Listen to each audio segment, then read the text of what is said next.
Right. Is everybody drinking a beer? Yes. Yes. You've just said that live. Hi, Tiff. Hello. Long I'm time no okay see. with saying that one live. Hi, everyone. So I'm just making sure the sound. We had a bit of a sound issue at the start of last time. God, what a terrible, boring way to start. Me going, Levels 1 2 1 2. Yeah, we're looking a lot better now. Hello, everyone out there on YouTube. We've got an all-star lineup, we'll call it, of people on the Ale of a Time podcast. Firstly, I'll welcome Dave. Dave, how are you going? How are you, mate? Very well. Lockdown 3.0. Can't believe it, but pushing through. How are you doing? Good. Yeah, who would have thought we'd be almost a year later just doing this all Doing over the again. exact same. Yeah. Tiff, you've just opened a beer. What have you opened? Well, sorry. I was trying to be quiet. I've got the Yuzu Sour from Bright. Excellent. You've just come from... That is a great series. Yeah, this one's my favorite by far. Well, you wouldn't have got a beer before. I guess we should introduce one. Dave and myself are Ale of a Time always. Tiff, Ale of a Time sometimes. Cicerone, beer educator. How do you describe yourself now, Tiff? I'll take that. Great question. Still working through my job title, which I feel like is a good place to be. Really follow that through a lot of my jobs so far. Yeah. I don't think you've ever had a job title that I knew. So that sounds about right. I'm one of those people. I do a lot of things, and I love to talk about beer. Excellent. And we've got Will Isabel from the Crafty Pint, also sometimes Ale of a Time host. I think that's pretty fair. Co-host, yes. Yeah. Now, we kind of got to today and realised we didn't have anything planned, but Will's written some pretty great articles lately. And Tiff, you've been pretty busy up in the high country, so we figured it'd be a good time to chat to you both and catch up. I do want to quickly talk about, because you're in the high country, Tiff, which is where you would have got that beer you're drinking, up in Bright. What were you doing in Bright? So basically after, I don't know, what was it, 8 months of being stuck in Melbourne, but not upset about, like, it's pretty nice where we are, to be honest. Was keen for some time away. So my partner Casey and I schemed a little, and we're friends with the guys who own Reading Co. Gin Distillery up in Bright. So we arranged for a month-long restaurant pop-up. So Casey did Bar Liberty at Reading Co. for the whole month and had to work, 4 shifts a week. Did you have to work as well? I mean, I was helpful, but I was working from up there, but I wasn't working restaurant service, and pretty happy not to. Yeah, so that's what we were doing up there. So we were doing a restaurant pop-up, hanging out up in Bright for the whole month, and it was pretty amazing. Like, I think I spent some time every day just like hanging out in the river, going for walks, going for hikes, riding my bike, drinking a lot of beer. It was awesome. It is a real good spot. When did you head up? We went up on like January 2nd. Right. How much of a difference was there from when you went up to this weekend? I'm back now. So I came back January 31st. So we stayed for the full, like, all the way through to the end of the month. It was pretty crazy though, because it was like crazy busy, and then there were like 4 days where it got quiet, and then it was like stupid busy that weekend before Australia Day weekend, during Australia Day weekend, through to the end, and then we had like 4 really quiet days after everyone left and all the kids went back to school. It was a wild difference. Like, you barely get phone service when the town's full. Dave, I realised I didn't actually find out what Will was drinking. Will, what are you drinking? Oh, I am drinking. It's called. Sorry, I don't know whether Kong Juice. It's new release Dainton. It is a double hazy IPA. Their Jungle Juice is their sort of. They make a lot of hazies. The Jungle Juice, I think, did the best in the Gab's Hottest 100. It's kind of one of their sort of flagships, although their core range is pretty confusing. It's out tomorrow. It's tasting great. I don't normally like hazies that are sort of above 6 or 7%, but it's definitely delivers on the tropical flavour Dave, did I see something without being too sweet. something hazy in your glass as well? You did. You saw the Avalanche from Brick Lane. They were kind enough to drop a 4-pack off of that, and it's a hazy IPA. But I mean, on the spectrum of things, it's at the tamer end of things. But it's quite good. Did you get 2 of those, or did you get 4 of those, or two of the other one? 2 of each, yeah. Yeah, cool. I really liked the other one, the fresh hop one. Yeah, so did I. Yeah, it was good. This is quite nice too.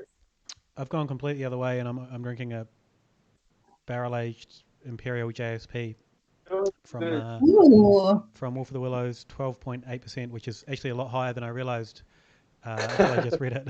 Oh, jeez.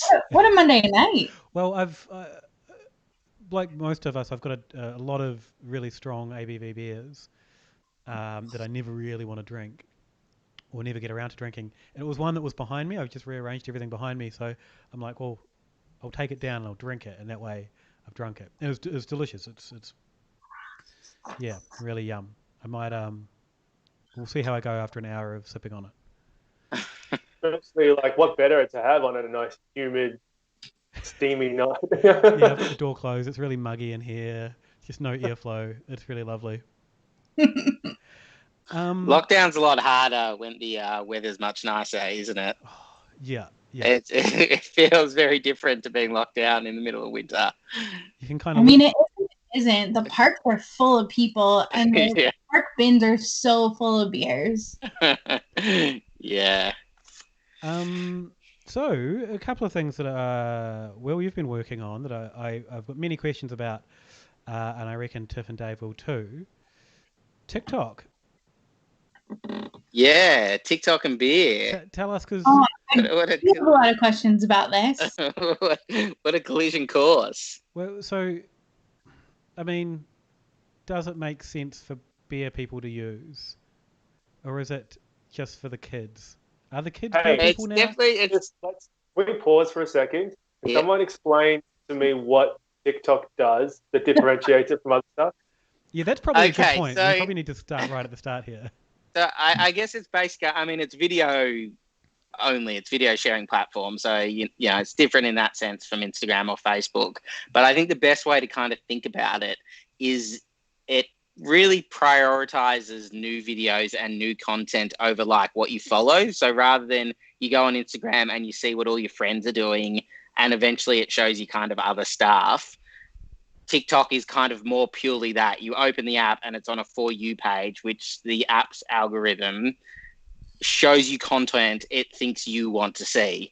And, you know, even if it's the first time you log onto the app, based on your sort of age and where you are and all that kind of stuff, it sort of starts showing you videos. And then the algorithm or the artificial intelligence gets smarter and smarter the longer you spend sharing, like viewing it. So it's very much about discovering new things potentially over connecting with your friends, although you can still do that as well through the app. I signed up quickly and found it very stressful because you click on it, you open it, and you immediately there's a video. Yeah. And then that kind of stressed me out. And then immediately there's another video, and you're like, well, hang on. I just had a message from someone in here that I need to get to, and I don't really know. It makes me feel really old. Just that like immediate confronting of like, oh my god, I don't know what to do. I'm gonna throw my phone away.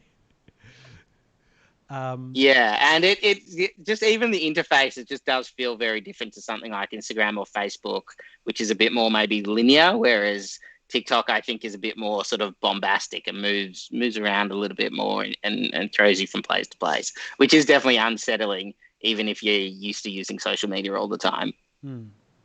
Are many people in the beer world using it? We know Lindsay uses it. She's kind of Lindsay's great on it. one of the only people I know in the beer world that used it before I read your article. Who else is in the beer world, or I guess are there many people in the beer world? There's definitely there's definitely brewers on there and people on there with like personal accounts just posting things from a personal sense. in terms of like, official accounts, I still think the only actual brewery with one is Burnley, which I went into in the article, and that's kind of been led by their staff members who are, younger than me or younger than any of us. They're fully talked. Fully talked. Yeah. Fully what? Oh, talk. So, wait, Okay. so hang on, isn't that led by Michael the brewer and Chloe? Are you saying they're younger than you? Well, Michael runs the account, but the staff who sort of started pushing for it were younger. Okay, so there was a conscious.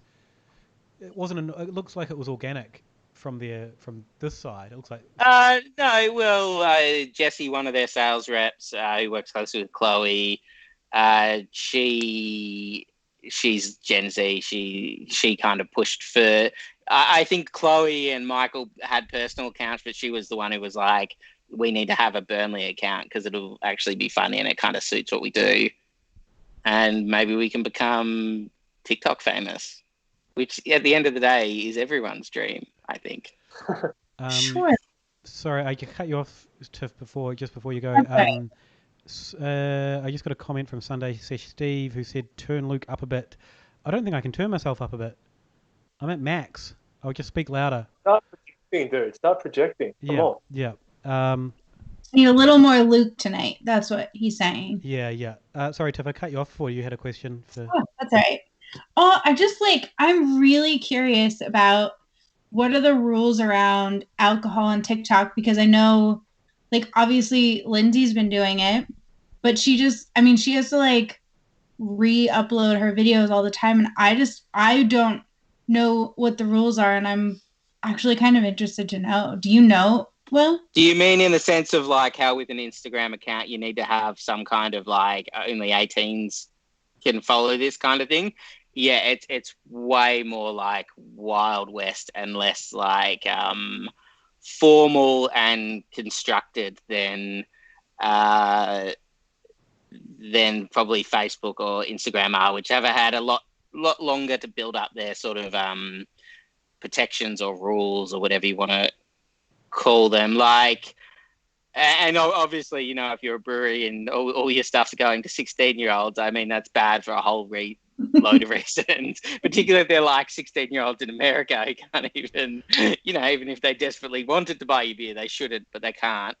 But yeah, that's less formalized. But no, I know one of the accounts I interviewed for the story, Mighty Sour, he said, 70% of his audience is American and a lot of them are under 21. So they're not even of drinking age. I think they just like him because he's a sort of unusual unit from Australia. He's high energy. He's very high energy, that guy. Yeah, which is great. But he talks to his North American followers and stuff, and that knows him. Obviously, if you're a brewery, you don't want to do that, particularly if you're a tiny brewery in Melbourne. So what you said, Tiff, because I know I've chatted to Lindsay about this before, and yeah, she gets a lot of videos deleted on the app, and she always assumed that it was alcohol, but yeah, talking to other people, there doesn't seem to be a problem with it. So maybe it's Lindsay and not the alcohol. or maybe there's something else at play, is what I mean. It's one of those things that I think as the apps become more professionalized as well, there's been sort of a bit of blowback from I guess the content makers in terms of thinking they've gotten shadow banned and saying, well, it's all similar stuff that I think if you look at what happened with YouTube a number of years ago, that it's not too dissimilar from that, in that the apps had to introduce rules to potentially stop harm, and there's been blowback from users as well. So the other question, and it's a question that I have about Instagram frequently as well. You mentioned the guy that you talked about, Sunday Sour. No, sorry, I've got Sunday. Sour. Mighty Sour. Most of his audience is American and under 21. What then? And so I see this a lot with Instagram as well. A lot of people getting a lot of foreign followers, and hashtagging the hell out of everything, and then it bumps up their numbers. But do you think there's any way to translate that for a brewery into sales, or is that even the point? Or even is there a way, like, is there an approach they can take to cultivate an audience? Like the way that the scattergun algorithm sort of works? Is there measures they can take? Oh, it's so like I don't think anyone knows what's going to go viral is the problem. Because otherwise we'd all go viral all the time, wouldn't we? That's all of our quests all the time. But yeah, I think look, and Zoe made this point in the story, and I think it's a really good one. I think if you're interested in building your community as a brewery in a new way and engaging and talking to your audience who are potentially going to go there, come in anyway or buy your beer anyway, and sort of maybe already have a slightly personal relationship with you, I think it's really good. But when you're in the sort of larger game of sending beer interstate and selling a lot through package, and you then do lose a lot of that personal connection, which makes it a bit harder. And so you know, I think it's a tool to build community, and through building communities, you can always build sales. But I don't know if it's as pure as being like A to B. Even in the same way that Instagram and Facebook are probably better in that, in the sense that you can just put money behind ads to say that this is a beer that's out, and people will see it, and probably a certain percentage of those people hopefully will buy your beer. I don't think there's any way for it to work in that way, but if you want to build something fun and a fun community, then it's definitely a potential way to do it. Is it just jokes? Is there anything else but jokes? It's there's no you can do. Yeah, there's always got to be humor, I think. Yeah, but there's like dances and pupping and cooking. I feel like the cooking ones are a big thing. Yeah, it's like definitely not just jokes. Is there a time limit on the video? Yeah, 60 seconds, but if you're making 60-second videos, you're probably doing it wrong. Like, it's got to be a lot shorter, and you really got to attract attention within like 3 or 4 seconds or something. But you know, like, I follow an account on there. I can't even remember their name, so maybe this proves it's not that good an app for getting marketing out there. But they sell seafood. It's a fish store in Sydney, and I'm fascinated by it because I don't know how any of that works. And the guy, he uploads him going to the fish market really early, and how they buy all the fish and how they choose it, and I actually find it all really interesting. And the problem is it's a Sydney fish shop, so it's not really going to make me go there. But if it was one at the Queen Vic Market, it would be a bullseye for me because there's a number of them there, and that would definitely be the one I'd go to. So you know, that's kind of a way breweries could potentially think about it. But yeah, the cruel thing of the algorithm is it really doesn't. It's not like Facebook where you can target ads as well, although it does know where everyone is. So it does serve you up a lot of local content. I read a story a while back about a boiled lolly shop, or an old-fashioned lolly shop, that the daughter, I think, signed them up at the start of the pandemic to do TikTok content, and it was just showing how they get the big tubes and they slice it. Yeah, I've seen. It looks incredible. Yeah, and and because they can sell, it's something they can easily sell online and overseas. It just was huge for them. They just made simple but good content. Like it still has to be, somewhat good. And then that product that you can send overseas just easily, worked bloody great for them. Do you follow them, Will? But that kind of like. Oh, sorry, Dave. I've followed some candy makers. I follow that Morgan, the guy who does Morgan Donuts. You know, that like donut prodigy. Yeah. He was like 16. When he opened his donut store, I follow him. He makes good food on there. Sorry, Dave. That's exactly the content that I'd be wanting, though. That like different fish shop stuff that you never would ever encounter in your life. Maybe you might go to like Sovereign Hill and see boiled lollies getting made, but outside that, you're getting no boiled lolly content. So that's all prime gear, if you ask me. Yeah, and it's anything, and it is potentially anything that you just don't know anything about, particularly those things you interact with all the time. When all of a sudden you see it, and you're like, actually, this is fascinating. And that was one of the things Alex Kidd from America from Don't Drink Beer said. He's like, you could potentially do a 10-second video of this is how we put guava in our sour, and that's potentially really interesting to a lot of people. Yeah, it's that kind of mindset of, is what we're doing interesting? Because most things are interesting. In a brewery, there are so many little bits and pieces that are interesting, but it's a matter of finding. Hot liquor tank, one of them. Yeah. Hot liquor tank. Yeah. Yeah. I mean, there's 10 seconds in hot liquor tank. It's like your big kettle that you make your tea with. But you know the things I think on TikTok are the real weird shit. Yeah. What is the real weird shit? Oh, I mean, listen, there's like a podcast that I watch on YouTube pretty frequently, and they have 20 minutes of TikToks, and it is just like people who don't understand how it works, people who use it like a dating site. I mean, there are just some real weirdos, but I also think like beer has a lot of weirdos. We could probably use that. Tiff, is Biscuit in the background crunching something? Biscuit's Tiff's dog, if anyone's wondering what that was. Sorry, she has a real she's really into plastic bottles. Okay. She's also pissed at me. I love that. That's very loud. Yeah. Sorry. Yeah, right.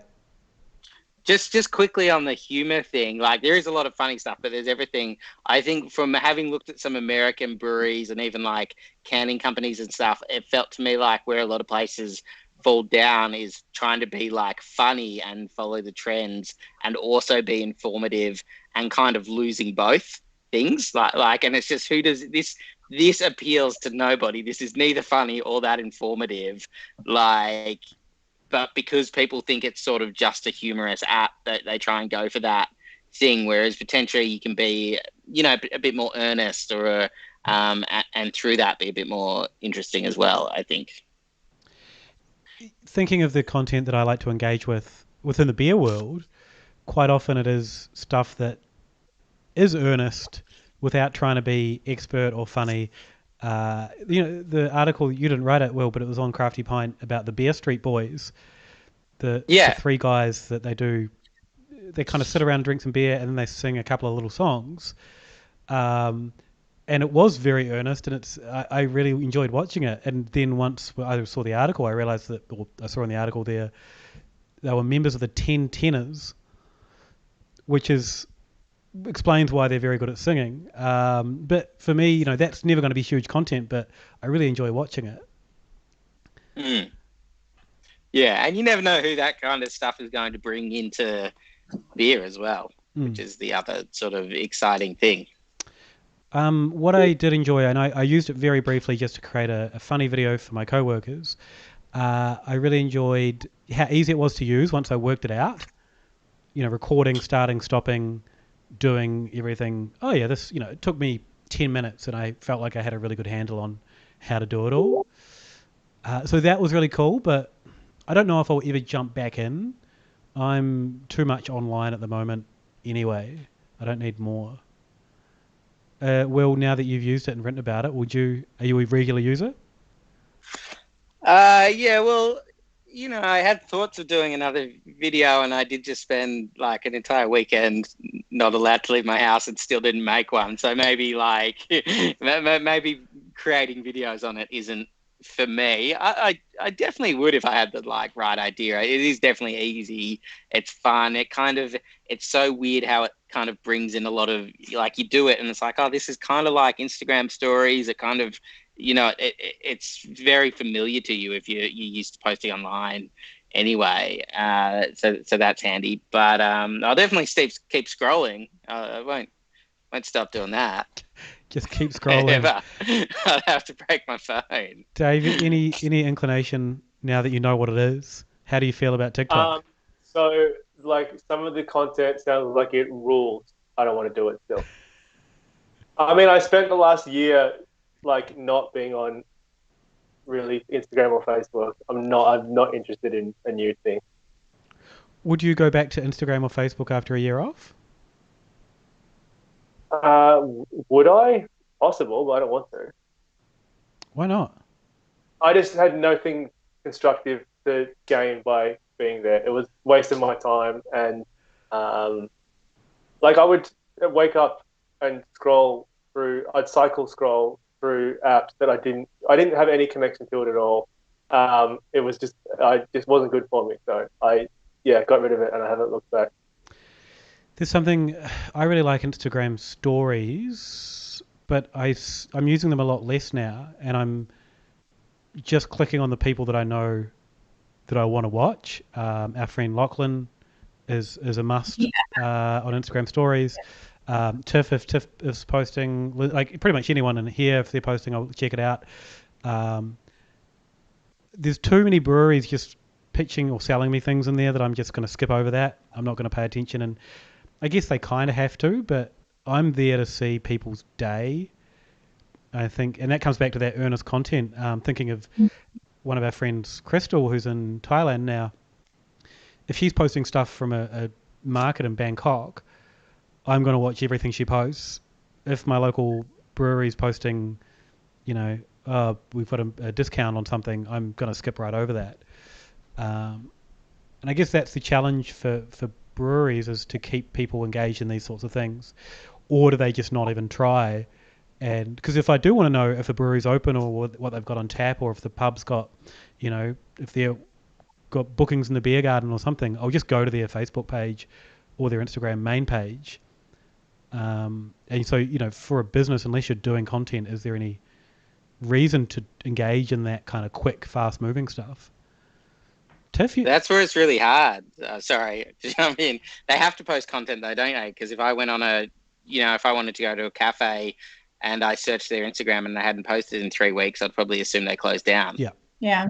Well, I also think you always need to consider that everybody uses everything differently. So I'm less likely to scroll through my feed now and way more likely to click through stories.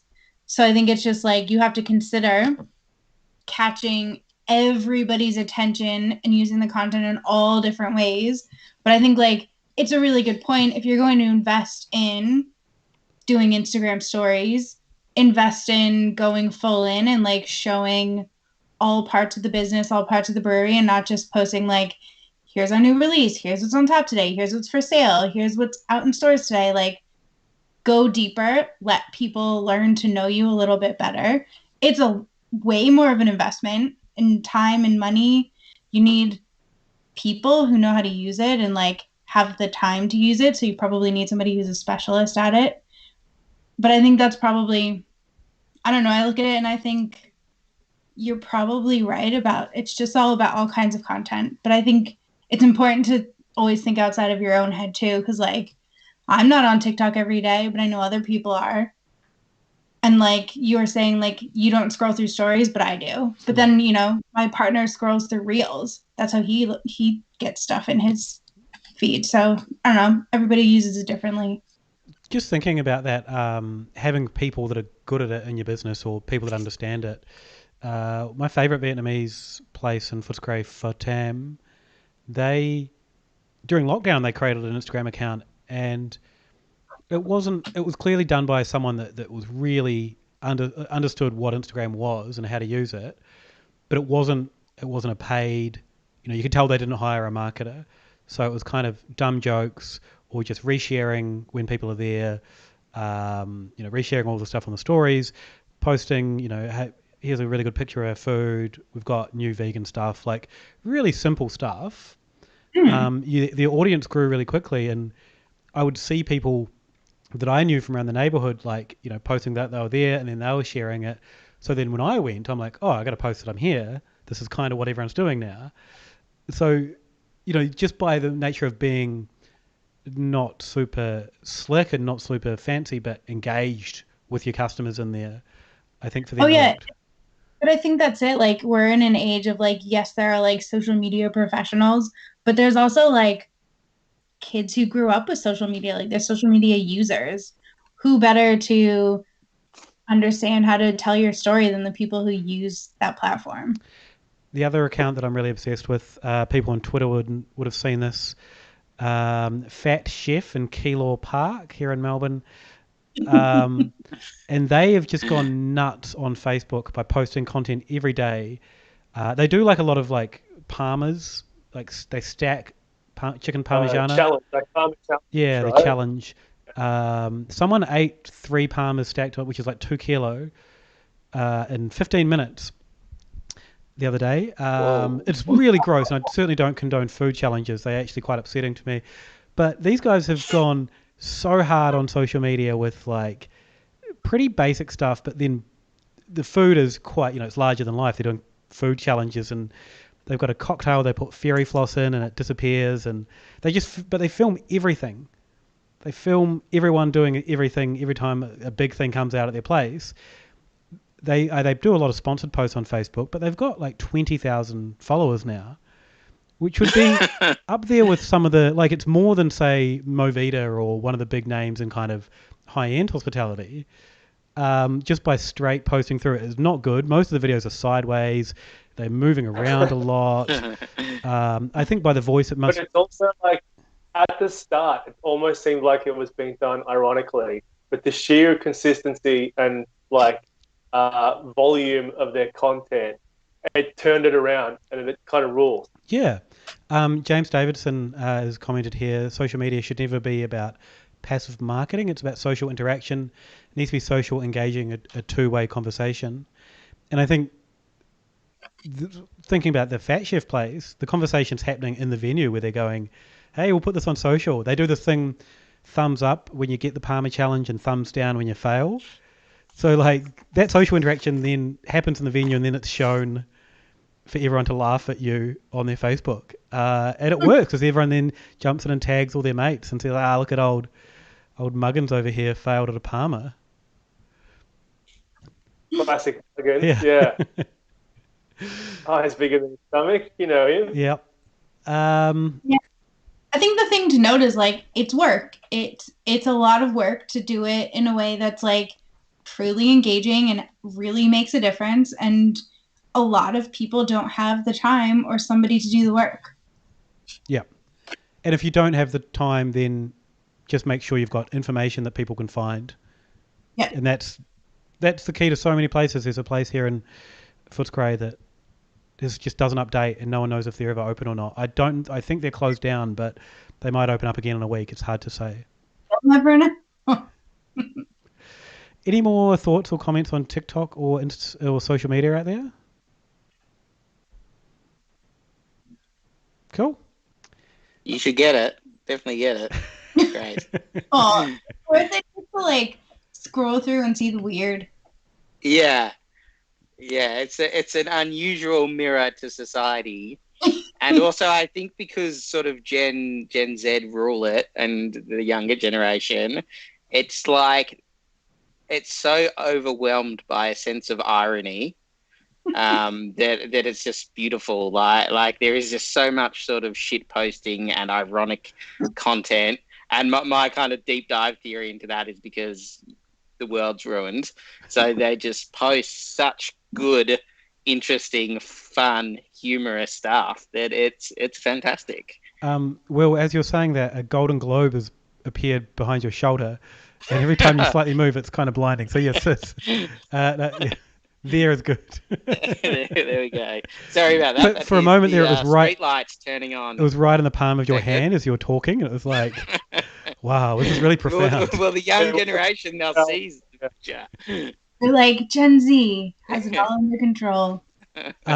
Steve has said he thought TikTok was for 12-year-old girls, but he's old. And then Rowan, who I believe Will knows, says that Will spends at least 2 hours on TikTok a day. All those things are true. I'm just going to stand up and open the door and get some airflow in because it's freaking roasting in here, and this 12% stout is not helping me. Another very quick story I have on TikTok is when I was writing that story, I spoke to a mate of mine who runs cafes, and he said that he, and has for a very long time, veteran in the cafe industry, and he said when he remembers when one of his staff members told him about Instagram, years and years ago, and he was kind of like, oh, well, I'm probably never going to have to worry about that. And now Instagram is like the cafe industry. Like it's so important for cafes to have an Instagram and to show off on it and use it. Like, I don't think his current business even has a Facebook, or if they do, they don't use it as much as Instagram. But it just goes to show that, you know, sometimes you have to take these things and accept them and realize that they may actually be the future. And so many cafes have got like a Instagram dish that they have. Yeah, exactly. Like workhorse. Wild. Yeah. Or no proper website as well. Like you can still be a successful cafe in Melbourne, and Instagram can be the only way you talk to your customers, really. Yep. Sorry, I was just typing the name of the Vietnamese place into the chat. Twitter, the interesting part of that is Twitter, how that's just been abandoned by all of beer in Melbourne. I don't think... Yep. I don't really even post beer content. If I've got stuff, quite often I just don't post it to Twitter. And it's kind of strange when you see a new brewery pop up on Twitter now and you're like, oh don't follow me. I don't have what you want on Twitter. Don't. But that's actually how I met everyone back in the day. It was on beer Twitter. Yeah. Never would have met any of you without beer Twitter. It was the fabric of the industry for 2 or 3 years or whatever. And what's interesting, I've noticed what used to happen there now happens in Instagram stories, where people are tagging other people and saying, you know, follow these people. Almost like Follow Friday happens in a different form on Instagram stories.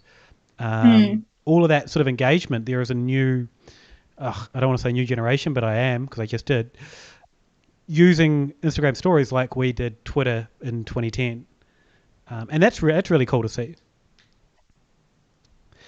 Tell me about hazy pales, Will. What do you want to know? You were in the blind tasting as well. I was in the blind tasting. Actually, I'm curious to know what other people think of hazy pales, because I didn't really think too much about them until this tasting. Dave? Yeah, well, sorry. Last time I saw Tiff, we chatted about them. Seeing the lineup, it makes more sense to me than hazy IPA or New England IPA. Seeing the lineup for the blind tasting on Crafty Pint made me go, actually maybe it's better than I thought it was, or just better for me anyway. What do you mean by better? Like more in it was a bigger spectrum of beer than I thought it might be. That maybe not by design, but does fit into that sort of category. And I don't know. I don't really care. Like if I see hazy on the word hazy on a can in a fridge, I'm probably not going to buy it. But then I'll buy a range double IPA that's definitely going to be hazy. But the word hazy kind of puts me off a little bit. But only because, I don't know, we had 5 years of, well, maybe not 5 years, but 3 to 5 years of I don't know, tough to drink hazy beers for me. That it kind of puts me off a little bit, the word itself. It's interesting you mention where you say you don't go for the hazy pale, you go for the double IPA, and I'm exactly the same. Well, I think I know it's going to be hazy, but I know there's going to be a pretty bitter spine to it that's going to. I think also please me. If I'm buying a hazy, I want it to be, it's going to be one of my selection. Whereas if I'm buying a pale, if I'm buying a big beer, if I'm buying a pale, I just want a standard pale or an IPA or a lager. I don't want to have 6 of a hazy thing in my fridge. Do you think it's about buying from breweries you trust, though? Definitely. Know if it says hazy on it, it's a real gamble unless it's a brewery that you trust. So I think all my recent purchases of those kinds of beers have either been Deed, Mr. Bank, or Rain. Would you buy a 6-pack of a Deeds or a Mr. Banks hazy? I'll buy a 6-pack of any of that. No one says 6 packs of anything. Yeah. Sorry, you both cut out then. What did you say, Dave? I was saying I might not buy a 6-pack of anything anymore. Oh, really? You don't buy 6-packs at all? No. I'll buy 6 individuals or a case of something. Just go straight for the case. It's not economical at all to buy 6-packs. Yeah, right. I'm buying 6-packs over here like a sucker. Sorry, Tiff, what did you say? I was saying nobody sells 6-packs anymore. Everything's in a 4-pack. Stomping Ground, Hop Stomper in a 6-pack. That's not hazy. There's nothing hazy in Oh a no, 6-pack. nothing hazy in a 6-pack. No. Yeah, everything comes in like a tall tin. So yeah, Tiff. which rules? I love tall tins. Yeah. Yeah. I like seeing a Mr. Banks hazy in a big can. It's fun. That's a fun thing for me. Yeah.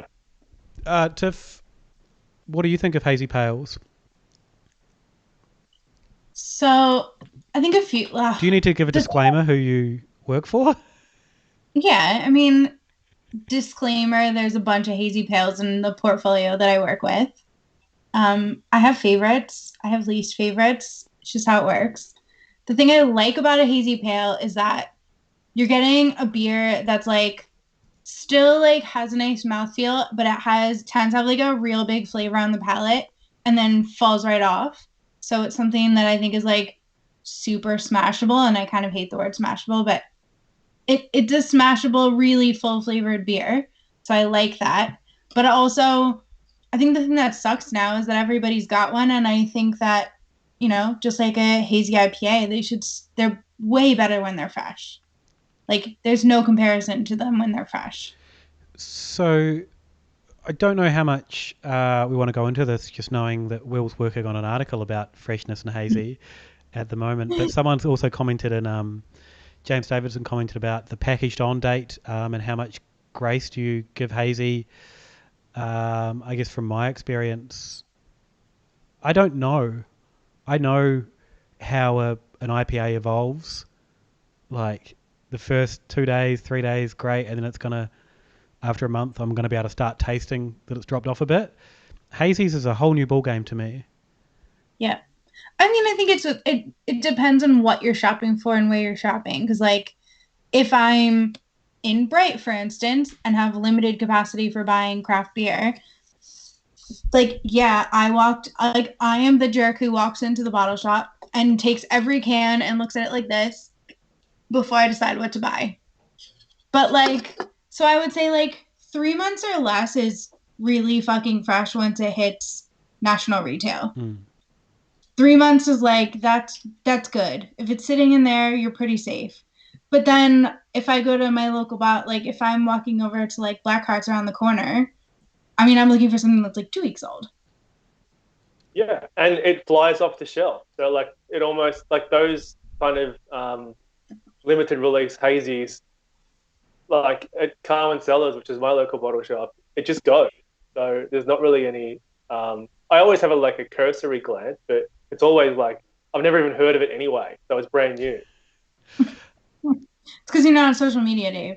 Yeah, exactly. Yeah. It's fun. It's really surprising. Yeah, that beer you're talking about is popping off on TikTok right now. Oh, yeah. Sorry, I was just trying to cover up that bright spot behind you, Will, with a colour thing. It didn't really work. There you go. Stay there. There we go. That's okay. It is a really good time of beer because, there was a time there, and I guess we're probably all pretty blessed living in inner city Melbourne, where we can kind of go to our local and get a really good local and know that it's not going to be 6 months old. No matter what you pick up, I'd be surprised if it's 3 months old. I'm disappointed. I'm like, oh man, 3 months old, and it's still fine. Even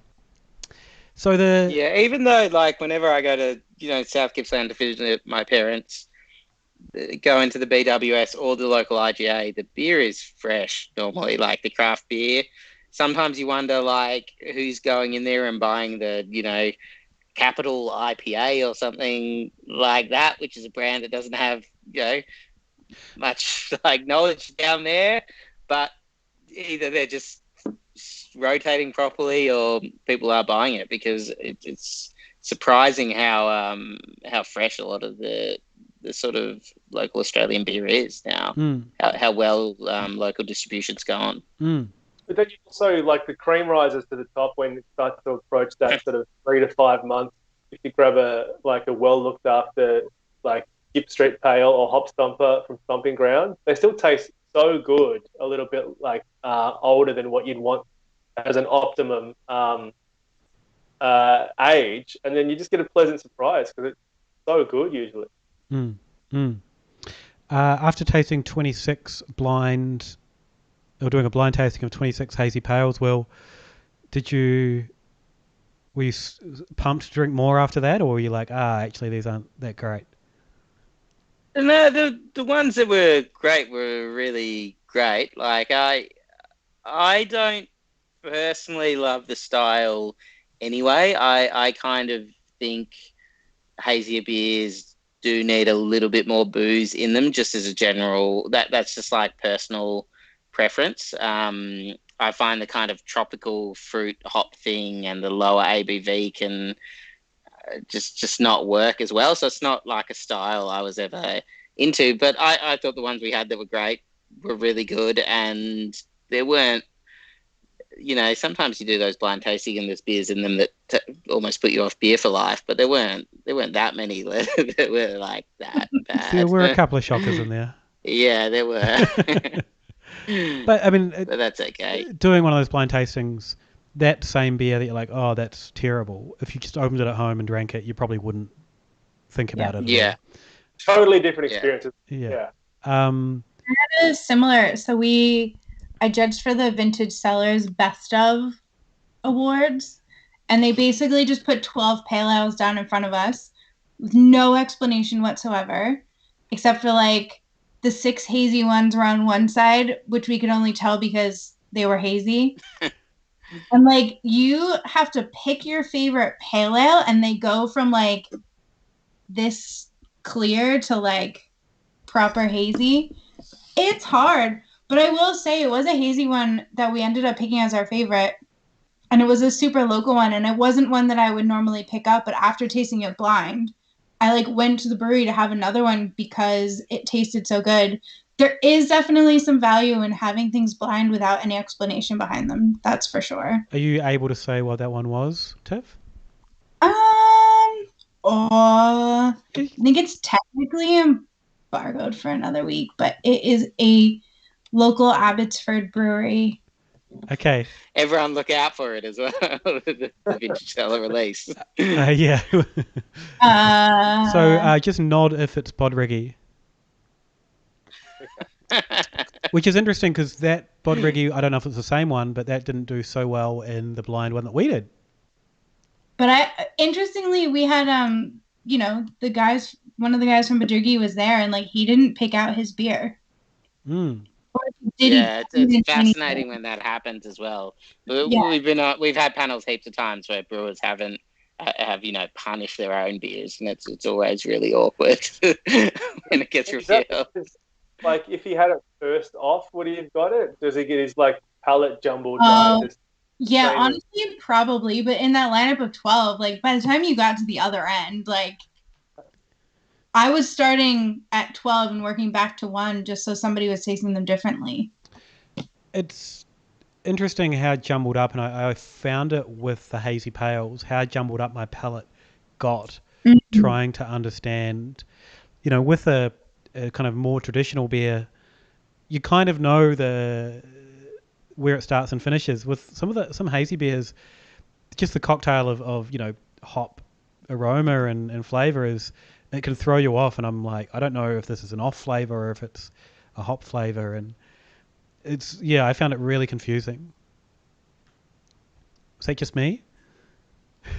No, yeah, I definitely found that too. And everyone's, brewers are trying to do really different things with them. I think they're trying to appeal to different types of drinkers. Like, you wouldn't really think that that's obvious that Goat Hazy Pale Ale is going to be worlds apart from probably what Range is doing. And we might potentially be drinking them next to each other. That doesn't say anything fundamental about the beers other than the fact that they're different. So this was for the Crafty Pint. The top 5, I'll read them out seeing as we talked about it. Fixation Little Ray was the number 1, which I'm really stoked by because I've always really liked that beer. Yeah. And they've done some really good beers this year as well, so that's kind of cool to see the crew up there. I just hit spacebar and lost them all. Should have got 5. Come on. Nah. Not doing 5-1. Going 1-5, Dave. Let's get, like progressively less excited. That's cool. No, I think it's all pretty exciting. All right, number 2. Hawker's Hazy Pale was number 2, which I didn't even really know they made a Hazy Pale. So Neither did I. It's a relatively recent core range edition. Dainton. I haven't had either. Dainton Equalizer, number 3. Stonewood Pacific Ale, number 4. That's kind of one of the most interesting ones because as soon as it came out, we all immediately knew. I have a thing about Pacific Ale and Hazy Pales, but I'll let you finish first. We all knew what it was. Go. Of course you would. But like it's still okay. I guess most of our comments were it's a lot thinner than what we think of as the style now. Mm-hmm. But damn, it was tasting good, and I want to drink that again. And that's probably why it hit 4th rather than 1st. Just the thinness. I have this theory. Well, not theory. This is how I sell the number 1 hazy pale in our portfolio. Is I'm like, I drink that, and I'm like, this is the obvious next step for a Stonewood Pacific Ale drinker. Is a hazy pale. It's a hazy pale, but like generally with a little more flavor and a little more mouthfeel. Yeah. Number 5, More Beer, Lil Popper. I don't know much about them. Are they New South Wales, Will? They're based in Port Macquarie. So outside of the Pacific Ale, obviously, I've had none of that. I might never have bought a beer that like labelled as a hazy pale. I don't think I have either. No. Yeah. I definitely have. I am in the market. Interesting. Interesting style that didn't exist 2 years ago, other than Stone and Wood. Well, I was going to say it did exist. We just weren't calling them hazy pale ales. They were just low bitterness, high hop aroma pale ales. It's definitely a play that a lot of breweries that do really focus on packaging a lot and like sort of core range have really added to their list. I think you could say a lot of the craft breweries that are trying to like make a bit of an impact have really focused on them. Ballistic being like a pretty clear example of that, but Dainton as well, and quite a few of them. Where does we kind of accept that Stone and Wood is part of the style, even though it's slightly an older interpretation or the original interpretation, meaning how you want to put it. Where does something like a Bolter XPA fit into this for you guys? Is that a hazy pale? I mean, I don't think the Bolter XPA is hazy at all. But I would say there probably are some XPAs who fit into this, except I would generally also say they carry a little more bitterness than you would expect for the style. And I also think hazy pale is potentially the next XPA, like in the same way that 3 or 4 years ago XPA kind of became the thing. Hazy pale seems to potentially be going that way. Maybe it'll move back and forth. Like they're all doing that similar thing, though, aren't they? It does seem to jostle for the same position in the market, though, doesn't it? Yeah. Yeah, we're basically just making more flavorful hoppy beers with less bitterness. I remember like when hazy first like entered the lexicon, you and me, Luke, were like Pacific Ale. That definitely counts as a hazy beer. So, well, I think I've written this somewhere, and I know that I'm pretty sure they're pretty open about it now. It was the technique that kind of makes a modern hazy beer hazy is the kind of hopping throughout fermentation. Biotransformation is the buzzword or the keyword, and that happens to Stone and Wood Pacific Ale. And that was a secret for years, and it's not a secret anymore. But so they were doing it in 2009, and they weren't the first. There was certainly brewers in the US doing it, but it's kind of interesting. And I remember my first modern interpretation of that. I think it might have been the Brooks Hazy or New England IPA. Brooks and Morrison were 2 of the first breweries to make New England styles, the 2 breweries that you wouldn't think of to make them in Australia. And I tasted that and I went, oh, this really reminds me of the passion fruit you get from Stone and Wood. And that was well before I knew kind of what the deal was. I kind of pegged Bubble and Squeak as one of the first like actual New England IPAs. But then I was watching this documentary on The Alchemist the other day and how Heady Topper came to be, and I'm just like, I think we're all wrong about it. What's the documentary? Do you have it? It's like Craft Beer Channel, I think, is their YouTube. I think if you just search like Craft Beer Channel Alchemist, it'll pop up.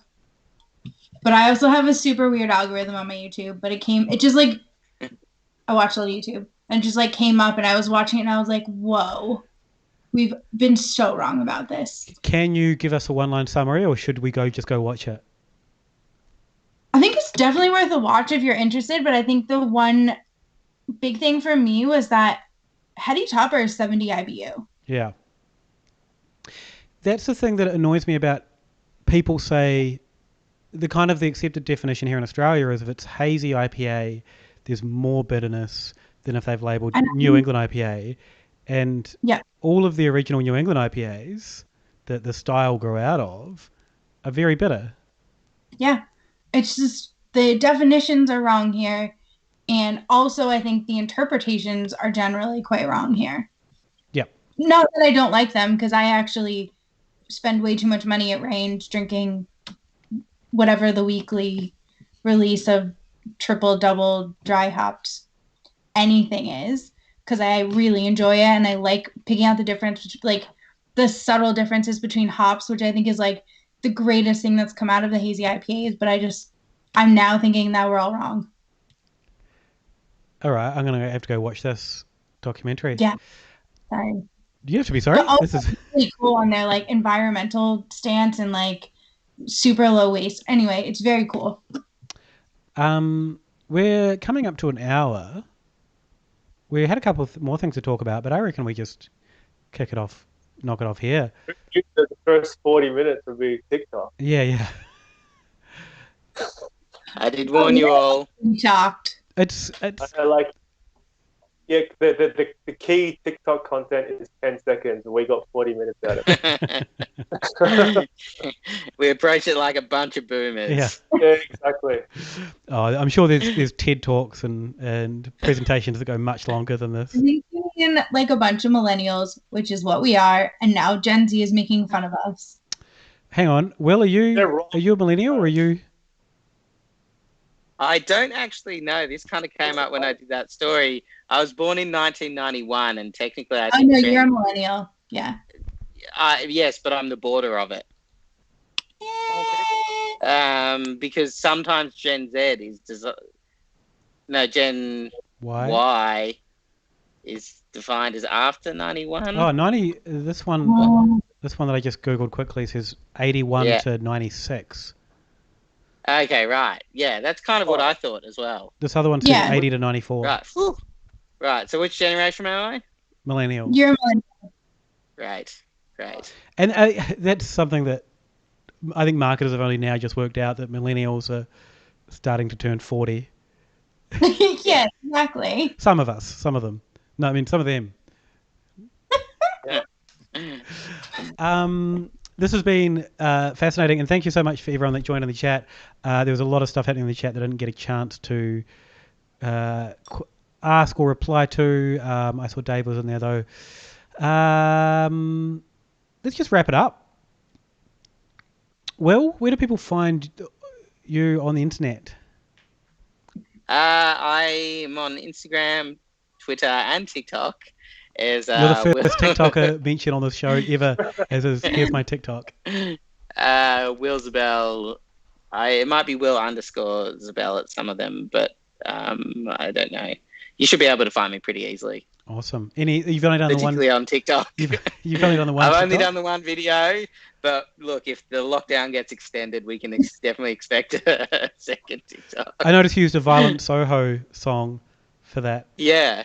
It's a good choice. Very. I had another idea, but I thought the first one was a little bit negative, and the second idea I had was a little bit negative as well. And I don't want to cultivate negativity into the world, so I'm going to come in with something nice and positive. You don't want your TikTok to be a nego prison. Yeah, no, I don't want Generation Alpha to be mean to me. Tiff, where do people find you on the internet? I'm Beer Girl Bites on all of the things. I think I even have a TikTok account, but I don't post anything. You could you post a lot of Biscuit for content. Yeah, but one of the rules when I got Biscuit was that she's not allowed to have her own social media. That was the rule of getting a dog, so she's not allowed. The Biscuit chewing on a plastic bottle, terrible for this. Great for TikTok. Great on TikTok. You're right. It would make great TikTok. I usually remove all of those before I start meetings in the morning, but somebody else in my house gave her one. Dave, where do we find you on the internet? Send me an email, dudes. That's the only way you can get in touch with me.